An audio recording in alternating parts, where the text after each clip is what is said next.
Okay, my story in the space. Well, it's a little bit a long story. I'm going to try to summarize. I read the Bitcoin paper in 2013 or something like that. I was reading. I was very interested.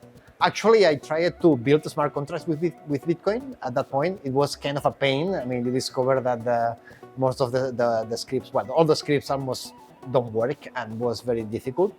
And at that time, well, I was in the first meetup in Barcelona in Bitcoin, but I didn't like really the environment. I had also a lot of work in my job, so I went back to work. And it was in 2015 that because of a talk of a guy that's called Superstack, was not even talking about cryptos, was talking about IPFS and was talking about decentralized databases in a JavaScript meetup.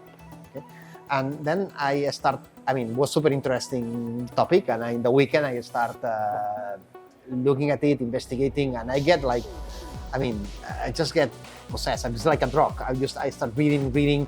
Here is where I discovered Ethereum. Remember the first time that, what I was trying to do in Bitcoin 2013 was impossible. In Ethereum just took like 5 minutes to do what I was planning to do. And at that point, well, I just get reading a lot. I joined the project, a famous project called the DAO. You probably hear about that. I studied a lot the smart contracts of the DAO. I was very much I discovered the community there and so on. And the story of the DAO is like it's for a book. But I became very much a white hat hacker for the DAO at that time. I helped to rescue the funds on the DAO. And since there, I just quit my old job and I started as a freelance, doing some audits for smart contracts, and then I created Ident3, I created Dabnode, I created Hermez, and then we joined it with Polygon, and right now I'm currently building the Polygon zkEVM. This is a little bit my story there. Scalability of blockchains has been the holy grail for years.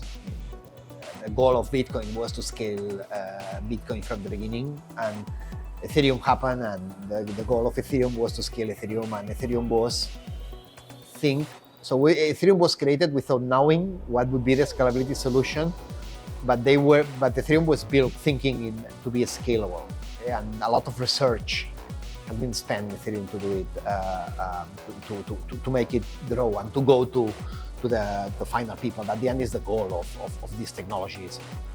And here the key technology is the zk technology, the zero knowledge technology.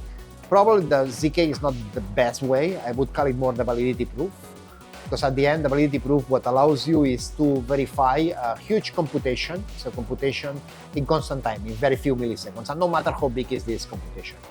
And this is very important because in scaling, consensus is expensive, and if you want to reach consensus, the first thing you need to do is verify. If you want to get a consensus about 100 transactions, the first thing you need to do is execute those transactions and see that these transactions execute in the right way, or that they are correct, that they have the right signature, and that means that in a consensus, all the clients need to execute those transactions. So it's going to go always to the slowest one. With these validity proofs, or zk proof, the idea is that you can build a proof that you can prove millions of transactions. Somebody, of course, has to verify that, compute that, but they compute this cryptographic proof so that the people in the network don't need to compute again all these transactions. They just take this proof, they verify this proof, and they are convinced that these transactions are executed in the right way. And this piece of technology, it's something that's new. zk technology, it was invented in the 80s, but actually the first real work happens in 2010. And in blockchain, the first that was introduced was in Zcash in 2016, 2017. So, and the evolution of this technology has been increased a lot in the last years. But this technology actually is the key factor for scaling blockchains. Of course, this is not enough, and continuing the questions, there is a lot of things for scaling that needs to be achieved. mentioned, for example, data availability. Currently, Ethereum 2.0 is working really hard in data availability. All this proto-advanced sharding and advanced sharding goes in that direction.